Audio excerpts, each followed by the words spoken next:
오늘도 이 저녁 예배의 자리를 지키시는 우리 모든 성도 여러분, 그리고 영상으로 함께 하시는 성도 여러분, 주님의 이름으로 축복하고 환영합니다. 우리 같이 인사 나누겠습니다. 기도와 예배가 답입니다. 사랑하고 축복합니다. 아멘. 자, 말씀을 전하면서 제가 제 얘기를 한 가지 좀 전해드리고 하려고 해요. 제가 고등학교 다닐 때 얘기를 좀 해드리려고요. 제가요, 굉장히 명문 고등학교를 나왔습니다. 혹시 숭실고등학교라고 아세요? 안다고 해주세요. 명문이라 그랬는데. 네. 아무튼 되게 좋은 고등학교예요. 엄청 역사가 100년이 넘은 그런 학교입니다. 그리고요, 아주 철저한 기독교 학교예요. 기독교 학교예요. 그래서 신앙으로 사람들을 가르치는 그런 좋은 학교입니다. 제가 그 좋은 학교를 나왔어요. 근데 이 학교의 특징 중에 하나가 뭐냐면 남고예요. 남고고요. 사립고등학교라서 지금은 좀 달라졌더라고요. 지금은 좀 달라졌는데 제가 다닐 때까지만 하더라도 어땠냐 하면 선생님 중에서도 여자가 없었어요. 딱 한 분, 기독교 학교라 그랬잖아요. 교목실에 교목 목사님이 계시고요. 그 목사님의 일을 돕는 전도사님이 한 분 계셨는데 그분만 여자였어요. 근데 여자라고 해도 뭐 거의 아줌마, 자녀가 있는 아줌마였거든요. 그러니까 보통 남자보다 더 와일드하셨어요. 남자만 있는 그런 학교라고 보셔도 됩니다. 그러니까 무슨 일이 발생하냐 하면요, 이곳이 동물의 왕국 같은 모습을 띠기 시작합니다. 남자애들만 있으니까요, 뭐 제 때 이야기입니다. 제 이야기예요. 썩은 내가 진동하기 시작합니다. 애들이 안 씻어요. 뭐 체육 시간 이럴 때요, 체육복을 입어야 되면 어떻게 하는지 아세요? 팬티 바람으로요, 옷 하나도 안 입고요, 팬티만 입고 옆반문 연 다음에 체육복 있는 사람 없어요. 그러면 그대로 팬티 입고 그 옆반 가요. 체육복 있는 사람, 그럼 저 구석에 썩어가는 거 주워 입고 나가고 막 이래요. 그런 동물의 왕국 같은 학교를 나왔어요. 굉장히 명문이죠. 학교가 그런 분위기, 정말 남자들만 있다 보니까 점점 와일드해집니다. 애들 와일드해져요. 막 격해져요. 그러니까 그 격한 17, 18, 19살의 고등학생 남자애들을 가르치고 통제해야 되는 선생님들은 어떠시겠어요? 더 격해져요. 더 격해지고 더 와일드해지세요. 심지어 여자 선생님도 없고 다 남자 선생님이니까요. 지금은 찾아보기 힘들겠지만 제가 고등학교 다닐 때 저희 학교에서 말 안 듣는 애들 뭐 귀싸대기 올려치는 거 아주 흔한 일이었어요. 뭐 꿇어놓고 뭐 회초리로 두드려 패고 뭐 발바닥 뭐 그렇다고 해서 비인격적으로 그런 건 아닙니다. 근데 그런 일들이, 선생님이 학생을 체벌하는 일이 보통 흔하게 일어나는 일이었어요. 거의 매일 일어나는 일이었어요. 제 기억에 남는 것 중에 하나가 뭐냐 하면, 어떤 선생님 한 분이 계셨는데 이분이요, 꼭 누가 애들이 밥 먹고 이렇게 수업 시간에 졸거나 하면 어떻게 하시냐면 꼭 귀싸대기를 올려치시는 분이에요. 너 일로 와, 그렇게 이러자고 하는데 꼭 그렇게 때리실 때마다 이분이 얘기하는 게 있는데 뭐라고 하시냐면, 제가 지금도 선명하게 기억합니다. 야, 너 내가 이러라고 가르쳤어? 하면서 이렇게 뺨따구로 때리시는 선생님이 한 분 계셨어요. 그럼 저는 그럴 때마다 속으로 맨날 앉아서 어린 마음에 이런 생각해요. 그럼 뭐 어떻게 하라고 가르치셨는데요? 막 이러면서 뒤에 앉아있고 이랬어요. 아직도 그 선생님이 어떤 마음으로 가르치셨는지는 정확하게는 잘 모르겠습니다만은, 시간이 한참 지나고 나니까 학생을 가르치는 선생님의 마음이 어떤 건지 조금은 짐작은 합니다. 이제 짐작은 해요. 그런데요, 그 선생님이 분명한 것 중에 하나는 뭐냐면, 그 선생님이 어쨌든 우리를 가르치실 때 얘가 어떻게 됐으면 좋겠다라는 목적은 갖고 계셨었다라는 거예요. 그러니까 내가 너 이러라고 가르쳤어라고 얘기하셨겠죠. 목적이 있다는 거예요. 그러면 가르치는 사람의 입장에서 훌륭한 학생은 어떤 사람입니까? 선생님의 가르침을 잘 배우고 실천해서 그 가르침의 목적을 실현하는 학생이 훌륭한 학생 아닐까요? 가르침에 따라가다 보면요, 가르쳐 주시는 분의 가르침에 따라가다 보면 그 가르치는 사람의 목적에 도달하게 되어 있어요. 그래서 오늘 설교 제목이 가르침에 따라가다 보면 점점점이에요. 점점점이 목적이에요. 목적. 우리가 가르쳐 주는 사람의 목적에 도달하게 돼 있어요. 따라가다 보면. 자, 제가 지금까지요, 가르침에 대해서 그 목적이 있다는 것에 대해서 이야기했는데, 우리를 가르치는 사람 대표적인 선생님에 대해서 이야기했지만, 선생님이 아니더라도 우리에게 가르침을 주시는 분이 또 있습니다. 누굴까요? 우리 예수님이죠. 우리 예수님이에요. 자, 마태복음 5장 1절과 2절의 말씀을 한번 보겠습니다. 마태복음 5장 1절과 2절 말씀 우리 같이 봉독해 봅니다. 예수께서 무리를 보시고 산에 올라가 앉으시니 제자들이 나온지라 입을 열어 가르쳐 이르시되. 아멘. 예수님이 지금 뭐 하고 계시다고요? 입을 열어 가르쳐 이르시되. 가르치신다고 했어요. 자, 누군가를 가르친다고 할 때 그 밑바탕에 깔려있는 전제가 아까 뭐라고 했습니까? 그 가르침을 받는 사람이 잘 깨달아 알기를 원하고 그렇게 행동하기를 원한다는 전제가 깔려있는 거예요. 그런 전제와 기대가 없으면 아예 처음부터 가르칠 필요가 전혀 없죠. 뭔가 가르침을 줄 필요가 없죠. 얘가 어차피 그렇게 할 거란 기대가 아예 없는데요. 그럼 이렇게 생각해 보면 예수님께서 지금 무리에게 입을 열어 가르치셨다는 건 어떤 전제를 깔고 있습니까? 그 가르침을 듣고 있는 사람들이 깨우쳐 알기를 원하셨고요. 그들이 그 가르침대로 행동하기를 원하신다라는 거예요. 행동하기를 원해. 그리고요, 그 예수님의 바람은 지금 우리에게도 마찬가지입니다. 우리도 지금도 여전히 우리는 예수님께 가르침을 받고 있어요. 무엇을 통해서요? 말씀을 통해서요.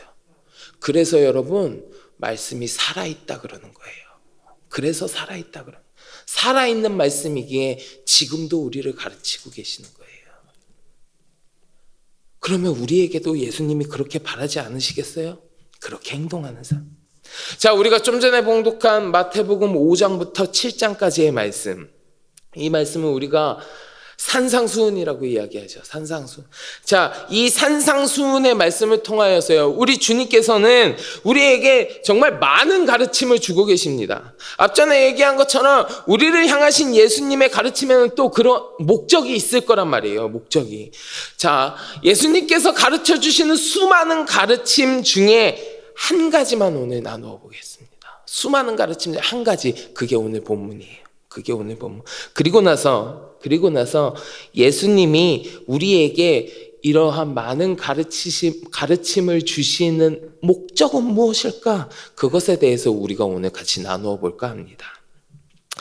오늘 본문에서 주시는 예수님의 가르침은 우리가 크게 두 가지로 이야기할 수 있습니다. 두 가지. 첫째, 우리는 어떻게 기도해야 하는가? 둘째, 우리의 기도의 대상이 되는 분은 어떤 분이신가에 대해서 오늘 가르쳐주고 계십니다. 자, 첫째로 어떻게 기도해야 되는가에 대해서 나누어 보겠습니다. 우리 오늘 본문 7절 보겠습니다. 7절 말씀 같이 봉독합니다. 구하라, 그리하면 너희에게 주실 것이요, 찾으라, 그리하면 찾아낼 것이요, 문을 두드리라, 그리하면 너희에게 열릴 것이니. 아멘. 여러분 진짜 많이 접해보신 말씀이시죠? 교회 다니는 사람이라면 누구든지 한 번쯤은 들어봤을 만한 이야기입니다. 자, 여기서 예수님께서요, 세 가지 태도에 관해서 말씀하십니다. 세 가지요. 구하고, 찾고, 두드리라. 이 세 가지에 대해서 얘기하셨어요. 자, 제일 처음으로 구하라. 구하라는 이 말씀은요, 구하라는 말씀이 그 원어 헬라어로 보면요, 뭐라고 하냐면 아이테오 이런 단어입니다. 아이테오 이런 단어인데 이 단어의 뜻이 뭐냐면 요청하다, 간구하다 이런 뜻이에요. 이 단어가요, 이 구하라는 이 원어 그 헬라어 단어가 사용된 다른 성경 구절을 보면, 자, 마태복음 21장에서요, 사람이 하나님한테 이야기할 때 사용됐어요. 마가복음 6장에서 신하가 왕에게 이야기할 때 사용됐고요. 누가복음 11장 아이가 부모한테 이야기할 때, 사도행전에서 거지가 재력가에게 이야기할 때 사용된 단어입니다. 이 단어가 사용되는 말씀의 공통점이 무엇입니까, 여러분? 그 공통점이요, 자기보다 높은 위치에 있는 사람한테 무언가를 청할 때 사용되었던 단어라는 거예요. 이 구하라는 말에는요, 또 한 가지의 전제가 깔려 있는데 그게 뭐냐 하면 하나님 앞에서의 겸손함과 하나님에 대한 믿음을 전제로 깔고 있습니다. 왜냐하면 하나님에 대한 믿음과 자신의 부족함을 인식하지 않으면 청하거나 구할 수 없기 때문에 그래요. 예수님께서 우리에게 구하라고 말씀하신 것은 무슨 이야기냐? 나의 부족함을 인정하고 나의 결핍을 인식하고 그것을 채워줄 수 있는 하나님께 요청하라, 이 얘기하시는 거예요. 하나님. 그런데 어떻게 요청하라고요? 간절하게, 간구한다 그러잖아요. 간절하게. 너희는 너희의 필요를 채워줄 수 있는 하나님께 더 간절히 구하라 라고 가르쳐 주시고 계시는 거예요. 이게 구하라예요. 구하라. 간절하게 하나님 앞에 요청하는 거. 두 번째, 구하라는 말씀에 이어서 뭐라고 하셨어요? 찾으라. 찾으라. 자, 찾으라고 하는 것은 뭐냐 하면 앞에서 얘기한 구하라라는 그 행동이에요. 내가 하는 행동을 더하라는 뜻이에요. 이게 찾으라예요. 자, 만일요 여러분이 오늘 예배드리고 집에 가셨는데요, 정말 중요하게 사용해야 하는 큰 돈이 들어있는 내 지갑을 잃어버렸다고 한번 생각해 볼게요. 그러면 여러분 어떻게 하시겠습니까? 지갑 어디 갔지? 내 지갑. 그거 진짜 중요한데, 돈 진짜 많이 들어있는데, 큰일 나는데, 하나님, 아이고, 이거 어떡해요? 그 다음에 주무시러 가실 분 계세요? 없을걸요? 없어요. 그럼 그 다음에 보통 어떻게 합니까? 다시 교회까지 오는 길을 막 하면서 지갑 어디 떨어져 있나 찾아보지 않으시겠어요? 차 타고 가셨으면 뭐 차량 운행하는 우리 권사님이나 우리 장로님들한테 전화하셔갖고 혹시 차에 지갑 떨어지는 거 없었어요? 물어보지 않으시겠어요? 하나님께 구하라는 겁니다. 그런데 그걸로 그치는 게 아니라 행동을 하라는 거예요. 이게 우리 예수님이 말씀하시는 찾으라예요. 찾으라. 앞에 얘기한 구하라에 행동을 더하는 것이 찾으라예요. 근데 하나님 앞에 기도할 때 이렇게 하라는 거예요. 진정한 기도는요, 간절히 구하는 것, 하나님 앞에 호소하는 것, 거기서 그치는 것이 아니라 간절한 마음으로 간구하고 그것을 위해서 내가 힘써서 활동하는 것, 그게 찾으라예요. 그럼 찾으라까지 봤습니다. 마지막으로 두드리라. 두드리라는 뭐냐면 우리 예수님이 말씀하시는 두드리라는 간절한 마음으로 하나님께 구하는 것, 구하라. 그 위에 힘써서 활동하는 찾으라, 이걸 더하고요. 그 찾으라까지 더한 다음에 그 위에 참고 인내하는 것을 더하는 것이 두드리라예요. 간절한 마음으로 구하고요. 구한 것을 위해서 내가 힘써서 활동하고요. 그 위에 그것이 이루어질 때까지 참고 인내하는 것을 더하는 것이 두드리라는 겁니다. 여러분, 문을 두드리는 자의 심정이 어떠실 것 같습니까? 제가 그 심정을 조금 느껴보실 수 있도록 한 가지 예를 들어 볼게요. 여러분 상상해 보세요. 내 얘기라고 상상해 보세요. 자, 지금은 어느 추운 겨울날입니다. 자, 되게 추운 겨울날이에요. 내가 지금 집에 가고 있어요. 우리 집이 어떻게 생겼냐 하면 집이 있고 현관문을 열고 마당이 있어요. 그래서 한 10걸음 정도 걸어 나오면 대문이 있는 그런 집이에요. 너무 추운 겨울날 내가 이제 집에 가고 있습니다. 집에 가면 오늘따라 옷도 얇게 입어서 더 추워요. 아주 추워. 그래서 빨리 발걸음을 서둘러서 집에 도착했어요. 그리고 그 추위를 뚫고 이제 집에 도착해서 저 집 안에 있는 따뜻한 이불 속으로 빨리 들어가고 싶어요. 상상이 되세요? 자, 지금 이런 상황이에요. 그래서 문 열어달라고 마침 문을 열어야 되는데 내가 키가 없네. 그래서 문을 두드리는 거예요. 여보, 열어줘. 얘들아, 문 좀 열어줘. 아빠 추워 죽겠어. 엄마 추워. 그래서 문을 막 두드려요. 그랬더니 집안에서 이렇게 빼꼼히 보더니 이게 조금만 기다려. 금방 열어줄게. 그러면 여러분 여기서부터 어떻게 하시겠어요? 문 열어줄 때까지 기다리겠죠. 당연한 거 아니에요? 기다리겠죠. 조금만 기다려야 했는데 조금만 기다리라고? 제가 언제 현관문에 나오지? 저 마당을 제가 무사히 걸어올 수 있을까? 대문은 언제 열어주는 거지? 그리고 그 상황에서 다른 데로 가시는 분 계시겠어요? 열어줄 때까지 기다리겠죠.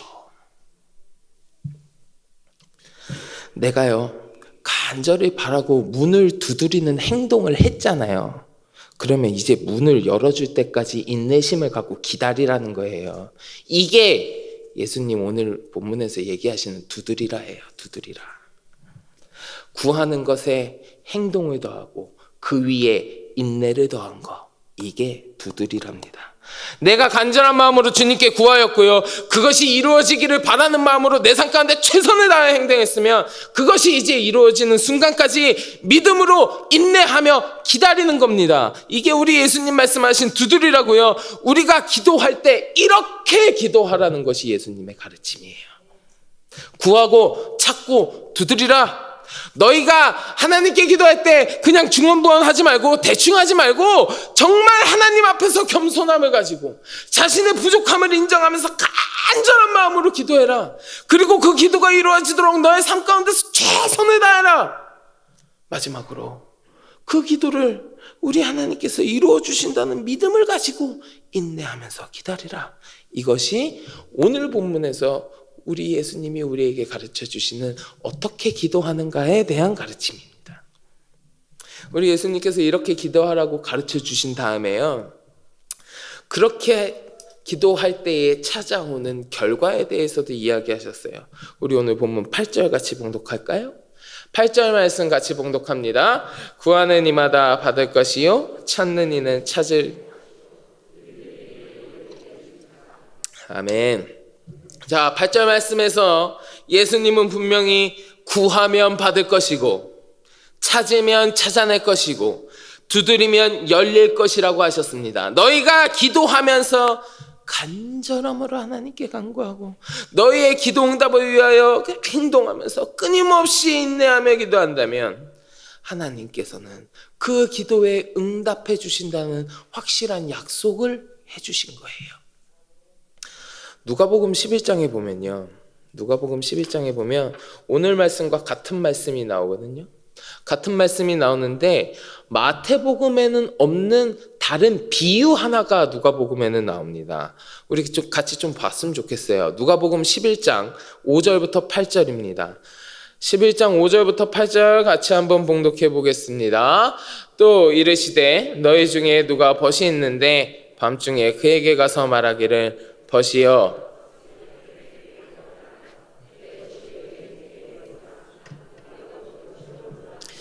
그가 안에서 대답하여 이르되 나를 괴롭게 하지 말라. 문은 이미 닫혔고 아이들이 나와 함께 침실에 누웠으니 일어나 내게 줄 수가 없노라 하겠느냐? 내가 너희에게 말하노니 비록 벗됨으로 인하여서는 일어나서 주지 아니할지라도 그 간청함을 인하여 일어나 그 요구대로 주리라. 아멘. 자, 이 비유의 이야기는 질문으로 시작하지요. 자, 너희 가운데에서 누가 친구가 있다고 하자. 밤중에 친구가 찾아와가지고 여보게 빵 3개만 구워주게. 내 친구가 여행 중에 나한테 왔는데 내가 대접할 게 없어. 그러니까 빵 3개만 구워주게. 이렇게 얘기하면 너희 중에 친구한테 나를 괴롭히지 마라. 이미 문 닫았고 나 아이들하고 자고 있는데 나한테 와서 괴롭게 하지 마라. 너의 청을 들어줄 수 없다. 이렇게 얘기할 사람이 있겠느냐? 라는 질문이에요. 이렇게 예수님이 물으셨으니까 만약에 여러분 한번 생각해 보세요. 여러분이 이런 상황이라면 어떻게 하시겠습니까? 어떻게 하시겠어요? 사람마다요, 어떻게 반응할지 다 다를 수 있지만 예수님의 대답은 이래요.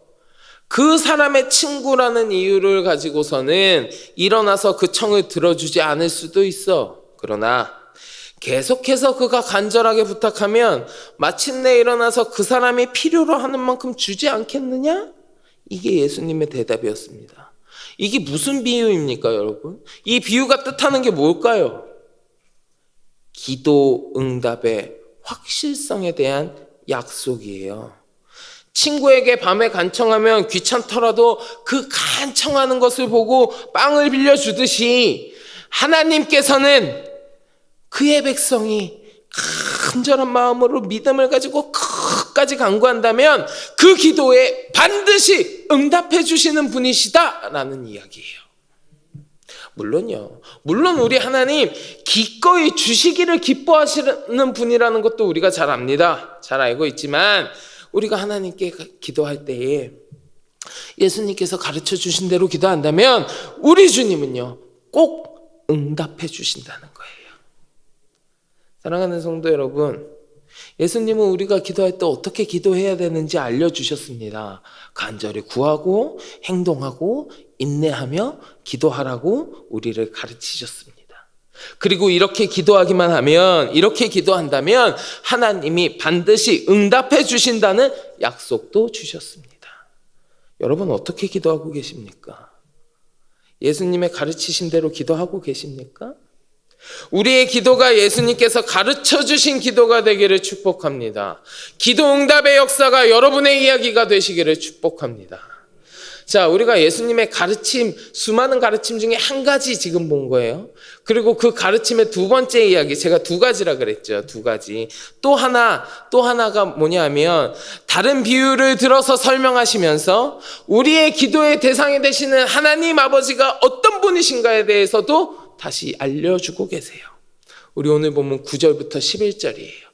9절부터 11절까지의 말씀 같이 한번 봉독해 보겠습니다. 너희 중에 누가 아들이 떡을 달라 하는데 돌을 주며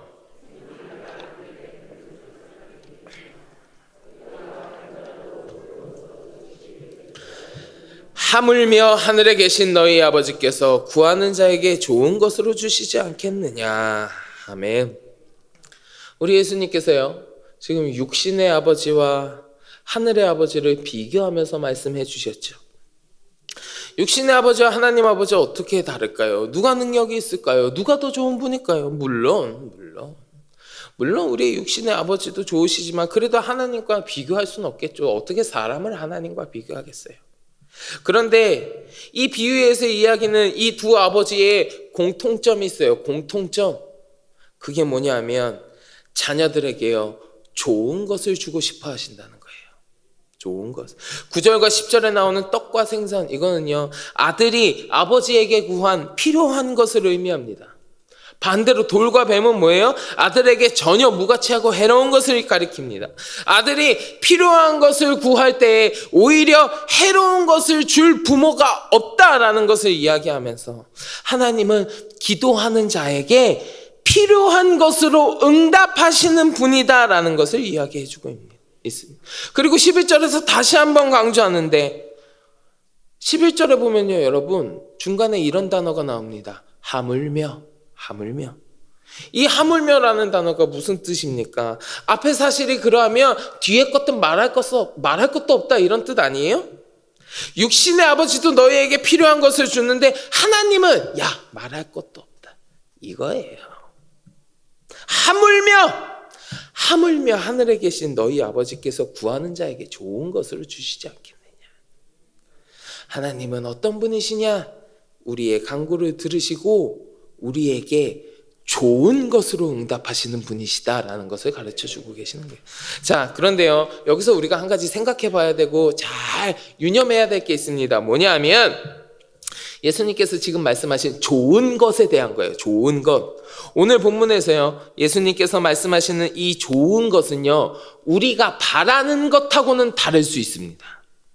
아버지는 자녀에게 좋은 것을 주고 싶어 하지만 그 좋은 것이 자녀가 원하는 것과 항상 일치하진 않아요.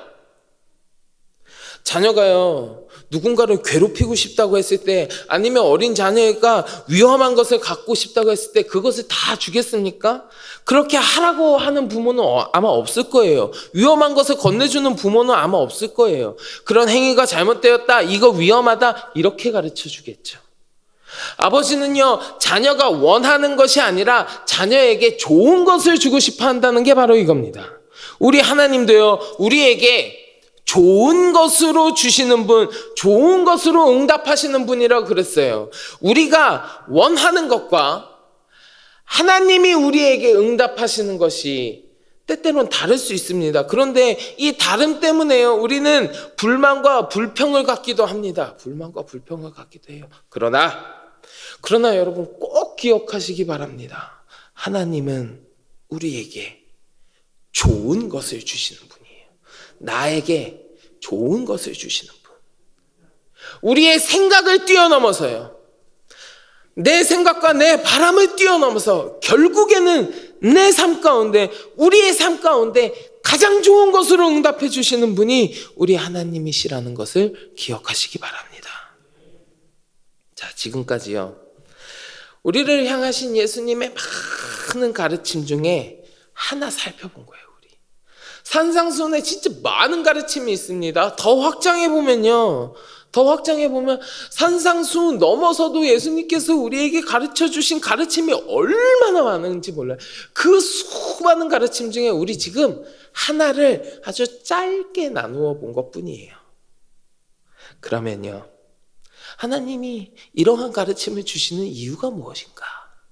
하나님이 산상수훈을 넘어서도 우리의 삶 가운데 그 수많은 가르침을 주셨는데 우리에게 그런 가르침을 주시는 우리 하나님의 목적이 무엇인가? 우리 마지막으로 같이 한번 살펴볼까 해요. 우리 오늘 본문 12절 같이 볼까요? 12절 말씀 같이 봉독하겠습니다. 그러므로 무엇이든지 남에게 대접을 받고자 하는 대로 너희도 남을 대접하라. 이것이 율법이요 선지자니라. 아멘. 자, 12절의 시작의 말씀 뭐라고 시작합니까? 그러므로 이렇게 시작하죠. 자, 그러므로라는 이 말을요, 사전에서 찾아보면 뭐라고 하냐면 앞의 내용이요, 뒤의 내용에 이유나 원인, 근거가 될 때 쓰는 접속 부사 이렇게 돼 있어요. 자, 7절부터 11절 앞에 나와 있는 예수님의 가르침이 더 크게 바라보았을 때 6장에 기록되어 있고 5장에 기록되어 있고 앞에 쭉 기록되어 있는 이 예수님의 산상수훈의 가르침이 이 12절의 말씀에 나오는 전제가 된다는 겁니다. 그 수많은 가르침을 전해주시고 그러므로 이렇게 얘기하는 거예요. 그러므로 얘기하시고 12절에서 뭐라고 하셨느냐? 대접을 하라고 가르치셨습니다. 대접하라. 좀 하라는 거예요. 결국에는 좀 해라 이거예요. 이건 이렇고 저건 저렇고 너는 이렇게 해야 되고 저렇게 해야 되고 내가 이러한 가르침을 줬지. 오늘 본 우리 본문만 봐도요, 너희가 기도를 이렇게 해야 되고 하나님은 어떤 분이시니까 기도할 때 이렇게 해 라는 가르침을 내가 줬어. 그러니까 이제 그 배운 대로 좀 해라라는 거예요. 좀 해라. 하나님이 너의 기도에 좋은 것으로 응답해 주시기 원하니? 그럼 기도해라. 그러니까 가만히 쳐다보고 호소하는 것이 아니라 너의 삶에서 이제 실천하고 행동해라 이거예요. 실천하고 행동해라. 마태복음 7장 21절을 보면요, 예수님이 이런 말씀하셨거든요. 우리 마태복음 7장 21절 같이 봉독합니다. 나더러 주여 주여 하는 자마다 다 천국에 들어갈 것이 아니요 다만 하늘에 계신 내 아버지의 뜻대로 행하는 자라야 들어가리라. 아멘.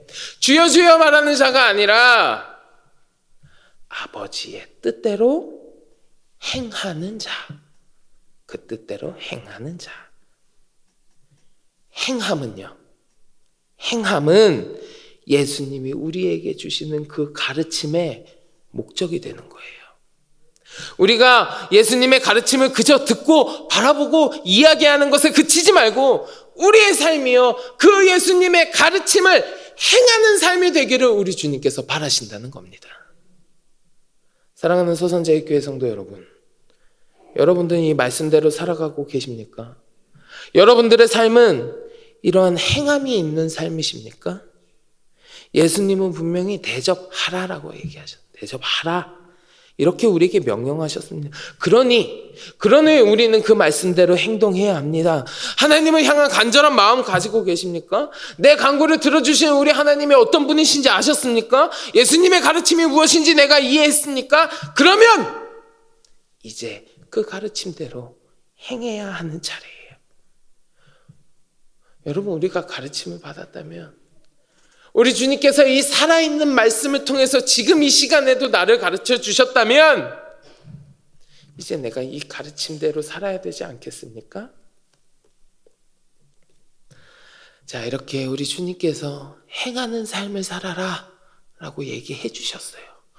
그리고 나서 정말 마지막으로 한마디 더 하십니다. 예수님의 말씀이 이렇게 마무리돼요. 이것이 율법이요 선지자니라.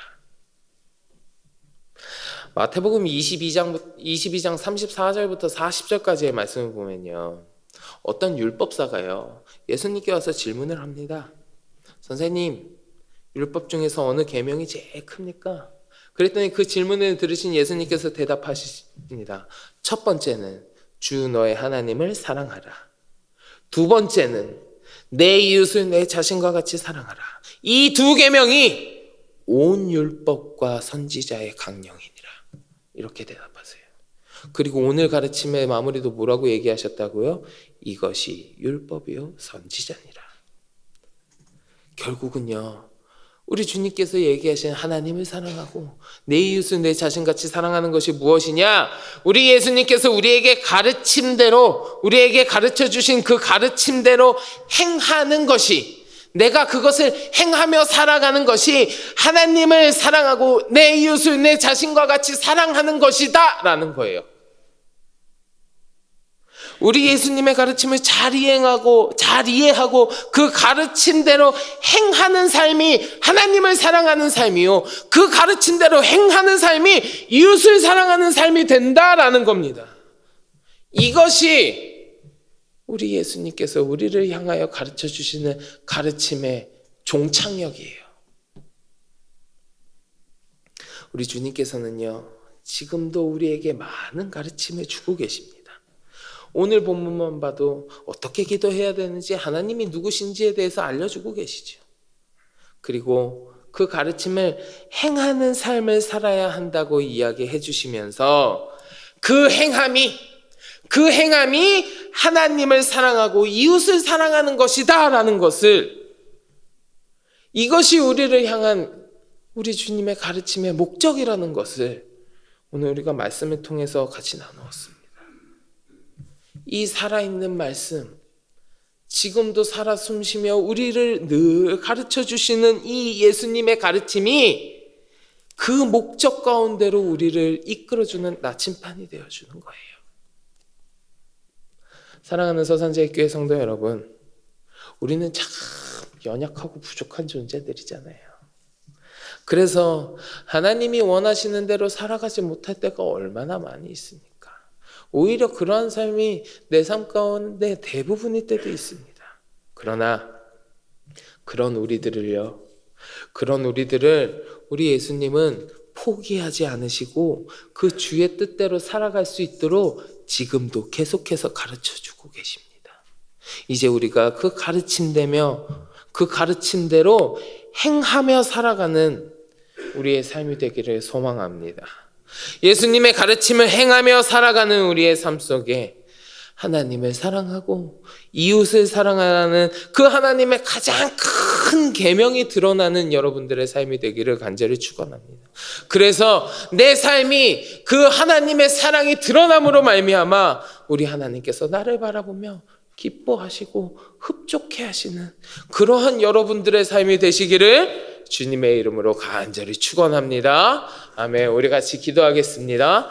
하나님 감사하고 고맙습니다. 이 시간에도 살아계셔서 우리를 가르쳐 주시고 바른 길로 인도하여 주시는 줄 믿습니다. 주의 가르침을 잘 받아들이게 하시고 그것을 행하며 살아감으로 말미암아 우리의 삶이 주님을 사랑하고 이웃을 사랑하는 사랑의 향기를 내뿜는 삶이 되게 하시고, 그러므로 하나님께서 우리를 바라보시며 기뻐하시는 우리 모두가 될 수 있도록 주님 인도하여 주시옵소서. 감사드리며 예수 그리스도의 이름으로 간절히 기도드리옵나이다. 아멘.